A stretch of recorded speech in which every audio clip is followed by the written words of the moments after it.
अब हम करेंगे क्वेश्चन नंबर 11 जो है हमारे पास, find the area of equilateral triangle with side is 4m। ठीक है, हमारे पास क्या, हमने इक्विलेटरल ट्राइंगल करना है, उसका हमारे पास क्या है, फार्मूला क्या है, ए इक्वल है 3/4 और ए स्क्वायर के। ठीक है, ये हमारे पास एरिया का है। ठीक है, इसका फार्मूला है। और हमारे पास ये क्या है, ए किसके इक्वल है, 4m की। तो हमने फार्मूले में पुट करना है, हम फार्मूले में पुट करेंगे √3 4 और ए की जगह 4 पुट करेंगे। उसके बाद हमने 4 4 जा 16, हमने उसका स्क्वायर ले लेना है। 16 कटिंग करनी है, 4 1 जा 4 4 जा, तो हमारे पास क्या हो जाएगा, 4 इसके साथ मल्टीप्लाई 4 √3 हमारे पास आ जाएगा आंसर। ठीक है, क्वेश्चन 12 जिसमें हमने कहा find the area of triangle. ठीक है, ट्राइंगल का लेना है जिसमें हमें 2 साइड्स दी हुई हैं। हम लिखेंगे 2 साइड्स कौन सी है हमारे पास, ए इक्वल है 16 सेंटीमीटर और बी इक्वल है 12 सेंटीमीटर। और हमें और क्या दिया गया है, थीटा 30 डिग्री। अब हमने क्या, एरिया ऑफ ट्राइंगल, हमने ट्राइंगल के एरिया का फार्मूला लिखना है। फार्मूला क्या है हमारे पास, ए इक्वल है 1/2 A B sine theta equal to 1/2 A है हमारे पास 16, बी है हमारे पास 12 और साइन है हमारे पास 30। अब आप इसमें आप कैलकुलेटर में ये इक्वेशन पुट करेंगे और आपका आंसर आ जाएगा 48 मीटर। ठीक हो गया, ये हमारे पास इसका आंसर रहेगा। आपने 16 को 12 से मल्टीप्लाई करना है, फिर साइन थीटा की वैल्यू निकालनी है और फिर जो आंसर आएगा उसको 2 के साथ डिवाइड करना है, तो आपका आंसर आ जाएगा।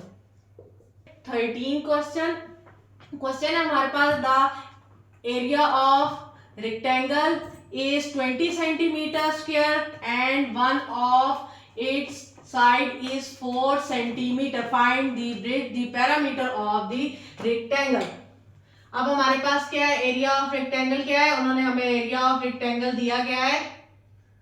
हमें क्या दिया उन्होंने, 20 centimetre square equal to 20 centimetre square. Length हमें दी गई है 4 सेंटीमीटर। फार्मूला है हमारे पास area equal to length multiply breadth. ठीक है, अब हमें क्या है कि हमें अब ब्रेथ नहीं पता, तो हम क्या करेंगे, हमने लिखना है 20 centimetre square equal to 4 centimetre multiply B. 4 को दोनों तरफ हमने डिवाइड कर देना है। डिवाइड करने से हमारे पास आ जाएगा, ये कट जाएगा, ये 5000 आ जाएगा और सेंटीमीटर 1 से कट के 1 आ जाएगा, तो बी हमारे पास क्या आ जाएगा, 5 सेंटीमीटर। ठीक है, उसके बाद हमने क्या करना है, पैरामीटर मालूम करना है। ठीक है, पैरामीटर क्या है हमारे पास, 2a प्लस बी, तो हमारे पास क्या है 4 प्लस 5, तो हमारे पास क्या आ जाएगा, इसको इसके साथ करेंगे क्या आ जाएगा 9। अब 2 मल्टीप्लाई बाय 9 क्या हो जाएगा 18, तो हमारे पास क्या आंसर आ गया 18। अब हम करेंगे क्वेश्चन नंबर 14, उसमें हमने क्या करना है, फाइंड द एरिया ऑफ ट्रेपोजाइड। हमने एरिया ऑफ फाइंड करना है, ट्रेपोजाइड का हमने एरिया फाइंड करना है। ठीक है, उसका हमारे पास क्या फार्मूला है, हमने फार्मूला लिखना है। फार्मूला है हमारे पास area equal to sum of parallel side divided by 2 multiply by height. ठीक हो गया। अब हमने क्या करना है, उन्होंने हमें क्या साइड दी है, हमें साइड दी है उन्होंने कि 20 प्लस 30, ये हमारे पास साइड्स दो। ठीक है, तो मैंने क्या करना है, 20 को प्लस करना है 30 में, 2 लिखना है, मल्टीप्लाई बाय 4 क्या है हमारे पास, हाइट है, ये इसमें हो जाएगा 50, 2 मल्टीप्लाई बाय 4, ये 2 1 जार 2, 2 जार, ये इसके साथ मल्टीप्लाई होगा तो ये हमारे पास आ जाएगा 100 सेंटीमीटर। तो हमारे पास क्या आ जाएगा, 100 सेंटीमीटर। अब हम करेंगे 15 क्वेश्चन, डिफाइन सर्कमस्क्राइब पॉलीगॉन। ठीक है, वो क्या होता है, वो ये ऐसा होता है कि हमारे पास इस तरह बाहर की तरफ पॉलीगॉन बना हुआ होता है। ठीक है, इस तरह पॉलीगॉन बना हुआ होता है, इसके अंदर जो सर्कल होता है जो इसको टच कर रहा होता है, इसके हर कोने को, इसको हम कहते हैं सर्कमस्क्राइब कहते हैं। ठीक है, ये सारों को इस तरफ से टच करेगा, अपनी तरफ से हर उसके कोने को ना टच करेगा, तो ये हमारे पास क्या होता है, सर्कमस्क्राइब्ड होता है, क्योंकि इस पे लिखा हुआ भी है if are the polygon in drawn outside a circle so that every side of the polygon to shape then this polygon is called circumscribed polygon। ये 16 क्वेश्चन उन्होंने कहा है, 16 क्वेश्चन में हमने क्या करना है, find the area of a regular hexagon. हमने एरिया निकालना है, किसका है, हेक्सागोन का निकालना है। हमारे पास हेक्सागोन का फार्मूला क्या है, हेक्सागोन का हमारे पास फार्मूला है area n radius square tan 180 degree by 2। ठीक है, ये हमारे पास हेक्सागोन का है, इसमें हमें n भी पता होना चाहिए, r हमें पता है, रेडियस उन्होंने हमें दिया है 2 सेंटीमीटर, जबकि हमें n नहीं पता। हम क्या करते हैं, n क्या होता है, इसके नंबर्स मतलब साइड्स होते हैं, कितने साइड्स हैं, 1 2 3 4 5 6 साइड्स हैं, तो n क्या हो गया, 6 हो गया।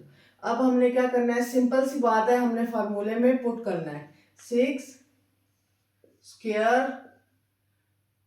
tan और 180 और n क्या है हमारे पास 6।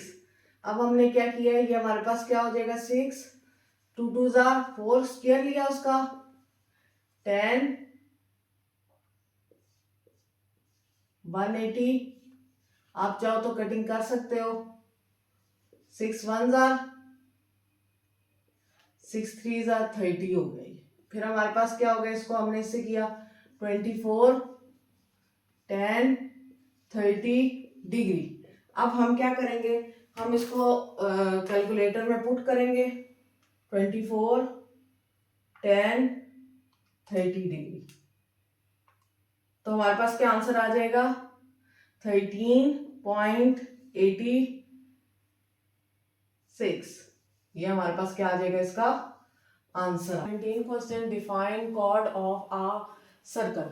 कह रहे हैं कि a line segment whose end point are any 2 point of a circle is called a chord of circle. Mean इसका ये है कि किसी भी सर्कल के जो 2 पॉइंट्स बनते हैं, ठीक है, जैसे कि ये एक पॉइंट है और ये एक पॉइंट है, जो ये चीज बनती है इसको हम कहते हैं कॉर्ड।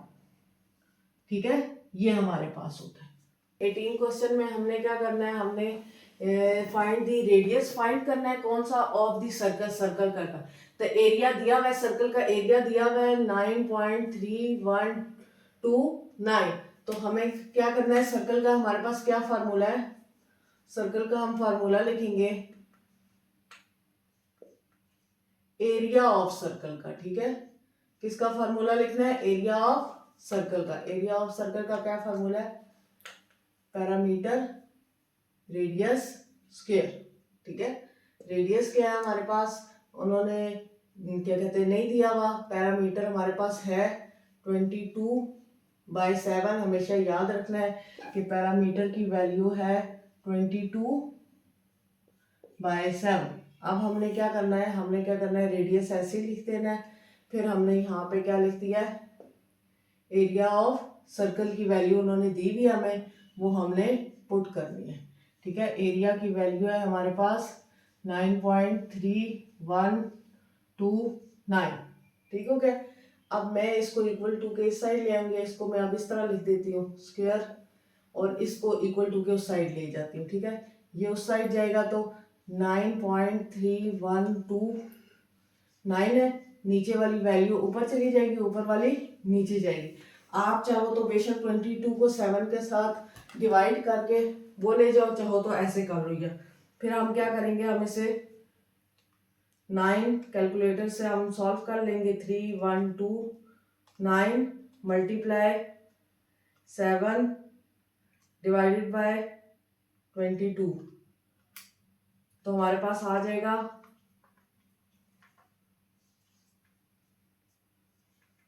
Are square 2.9632। अब हमने क्या करना है, हमने इसका अंडर रूट ले लेना है। अंडर रूट लेंगे, इसका भी अंडर रूट लेंगे और इसका भी अंडर रूट लेंगे। ठीक है, इन दोनों का अंडर रूट लेंगे। अंडर रूट लेंगे तो इसका स्क्वायर खत्म हो जाएगा और ये आंसर आ जाएगा 1.7213 सेंटीमीटर। ये हमारे पास आ जाएगा इसका आंसर। 19 क्वेश्चन है हमारे पास, defined irregular figure, a figure which is not uniform and regular in shape is called irregular। इसका मतलब यह है कि किसी भी एंगल का हमारे पास जो शेप होती है वो एक जैसी इक्वल नहीं होती, उसको हम क्या कहते हैं, इररेगुलर कहते हैं। 20 क्वेश्चन हमारे पास, the base of a right prism, हमने वर्क करना है इक्विलेटरल ट्राइंगल करना है। इक्विलेटरल ट्राइंगल का मैंने फार्मूला लिख दिया और हमें साइड दी हुई है और हमें हाइट भी दी हुई है और हमें फाइंड आउट करना है, फाइंड इट वॉल्यूम। ठीक है, हमें क्या क्या दिया हुआ है, हमें साइड दी हुई है, साइड मतलब ए कर देती हूँ, ए 4 सेंटीमीटर और height h equal to 25 centimetre, और वॉल्यूम हमने फाइंड आउट करना है। ठीक है, उसके लिए पहले हम इक्विलिब्रियम का एरिया का फार्मूला लिखेंगे। ये क्या है, a equal to √3/4 a square. A square की जगह हमने a की वैल्यू पुट करनी है। a की वैल्यू है हमारे पास 4 स्क्वायर, फिर √3/4, ये हमारे पास हो जाएगा। ठीक है, 4 1 जार और 4 जार, तो ये हमारे पास हो जाएगा 4 3, ये हमारे पास आंसर हो जाएगा। आप बेशक इसको सिंप्लीफाई करके इसको निकाल लो, लिखो 4 √3, तो ये हमारे पास आ जाएगा 6.93। ठीक है, ऐसे कर लो, ये हमारे पास इसका आ गया, ए की वैल्यू आ गई। अब हमने क्या करना है, हमने लिखना है वॉल्यूम का, V इक्वल है एरिया ऑफ बेस। ठीक है, हमने area of base find out कर दिया, ये हमारा एरिया ऑफ बेस बनता है जो हमारे पास है।